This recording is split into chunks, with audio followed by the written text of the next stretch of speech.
जय हिंद दोस्तों। आज हम लोग इस वीडियो में क्लास 9th फिजिक्स चैप्टर 5 कार्य ऊर्जा और शक्ति इसके दीर्घ उत्तरीय प्रश्नों को सॉल्व करने वाले हैं।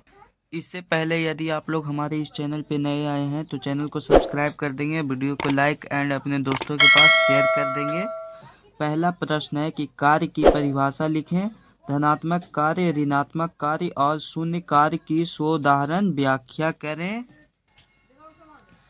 कार्य की परिभाषा लिखेंगे कि बल और बल की दिशा में तय की गई दूरी के गुणनफल को बल के द्वारा किया गया कार्य कहा जाता है। अब इसके बाद हम लोग धनात्मक कार्य का लिखेंगे कि जब विस्थापन बल की दिशा में है तब कार्य का परिणाम धनात्मक होता है। तो अब इसका धनात्मक कार्य का उदाहरण के लिए यहाँ से लिखना स्टार्ट करेंगे। ये देखिए धनात्मक कार्य का यहाँ से लिखते हुए यहाँ तक आप लोगों को लिखना है। उसके बाद ऋणात्मक कार्य का यहाँ से लिखेंगे कि जब किसी वस्तु का विस्थापन बल की दिशा के विपरीत दिशा में होता है तब विस्थापन और बल की दिशाओं के बीच 180 डिग्री का कोण बनता है और ऐसी स्थिति में बल द्वारा किया गया कार्य ऋणात्मक माना जाता है। तो उसके बाद इसका उदाहरण के लिए आप लोग यहाँ से लिखना स्टार्ट करेंगे और लिखते हुए यहाँ तक लिख लेंगे। फिर उसके बाद शून्य कार्य का लिखेंगे कि जब किसी वस्तु का विस्थापन बल की दिशा के अभिलंब होता है तब विस्थापन और बल की दिशाओं के बीच 90 डिग्री का कोण बनता है और ऐसी स्थिति में बल द्वारा किया गया कार्य शून्य माना जाता है। तो इसका उदाहरण के लिए आप लोग यहाँ से लिखना शुरू करेंगे और यहाँ तक लिख लेंगे।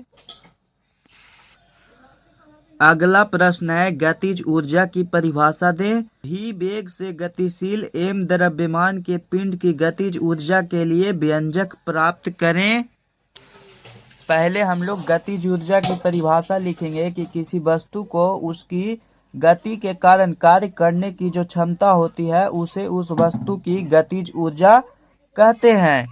तो उसके बाद हम लोग गतिज ऊर्जा का व्यंजक प्राप्त करेंगे। तो यहाँ से लिखना स्टार्ट करेंगे और इधर से लिखते हुए ये रहा, यहाँ पे इसका चित्र भी बनाया हुआ है तो आप लोग साथ ही चित्र भी बनाते हुए यहाँ तक लिख लेंगे। और उसके बाद देखिए यहाँ पे प्रूव हो चुका है गतिज ऊर्जा जिसे ई के द्वारा सूचित किया जाता है। तो गतिज ऊर्जा का फॉर्मूला होता है 1/2 mv²।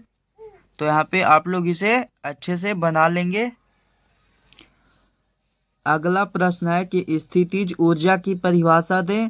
पृथ्वी तल से h ऊंचाई पर m द्रव्यमान के किसी पिंड की स्थितिज ऊर्जा के लिए व्यंजक प्राप्त करें।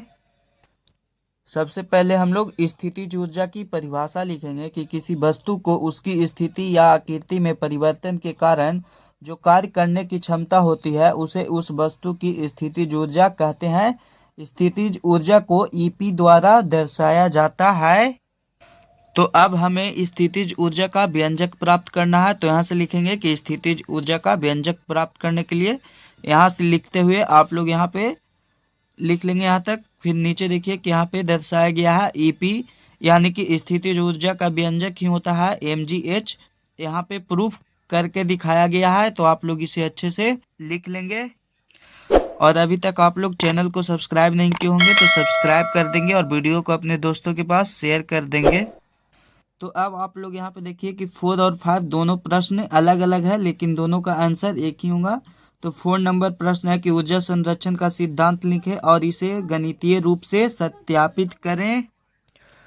ऊर्जा संरक्षण का सिद्धांत लिखेंगे कि ऊर्जा संरक्षण का सिद्धांत यह है कि ऊर्जा न तो उत्पन्न की जा सकती है और न ही नष्ट की जा सकती है, किंतु इसे एक रूप से दूसरे रूप में इसका रूपांतरण हो सकता है। यानी कि हम लोग ऊर्जा को ना ही तो उसको बना सकते हैं और ना ही खत्म कर सकते हैं, बल्कि ऊर्जा को एक रूप से दूसरे रूप में उसको परिवर्तन कर सकते हैं। ऊर्जा संरक्षण का सिद्धांत का सत्यापन करने के लिए अब हम लोग यहाँ से लिखेंगे। तो ये लिखना स्टार्ट करेंगे और लिखते हुए तो ये देखिए यहाँ पे चित्र भी दिया गया है, आप लोग इस चित्र को भी बना लेंगे। यहाँ से लिखते हुए आप लोग ये सभी लिख लेंगे और फिर लास्ट में यहाँ पे देखिए प्रूव्ड हो चुका है। तो अगर आप लोगों को अभी भी समझ में कुछ नहीं आ रहा होगा तो आप लोग कमेंट कर दीजिएगा, मैं इस पर एक प्रॉपर तरीके से वीडियो बना दूंगा। तो यहाँ तक आप लोगों को इसका आंसर लिख लेना है। अब इसका लास्ट 5 नंबर प्रश्न है कि दिखाएं कि मुक्त रूप से गिरते हुए पिंड की कुल ऊर्जा नियत रहती है, यानी कि ऊर्जा इसकी खत्म नहीं होती है। तो इसका भी उत्तर यहीं से लिखेंगे कि गुरुत्व के अधीन मुक्त रूप से गिरती हुई वस्तु में ऊर्जा का संरक्षण। तो इसका भी उत्तर यहाँ से लिखते हुए आप लोग इस चित्र को भी साथ में बना लेंगे। और इसका यहाँ पे ये सभी लिखते हुए यहाँ पे प्रूव्ड भी हो चुका है, और उसके बाद ये सभी लिख लेंगे और लास्ट में ये लिखेंगे कि अतः गुरुत्व के अधीन मुक्त रूप में ऊर्जा संरक्षण के सिद्धांत का पालन होता है। आप लोग यहाँ तक लिख लेंगे। तो यहाँ पे सारे प्रश्न सॉल्व हो चुके हैं। फिर मिलेंगे हम लोग एक नए वीडियो के साथ, तब तक के लिए जय हिंद जय भारत।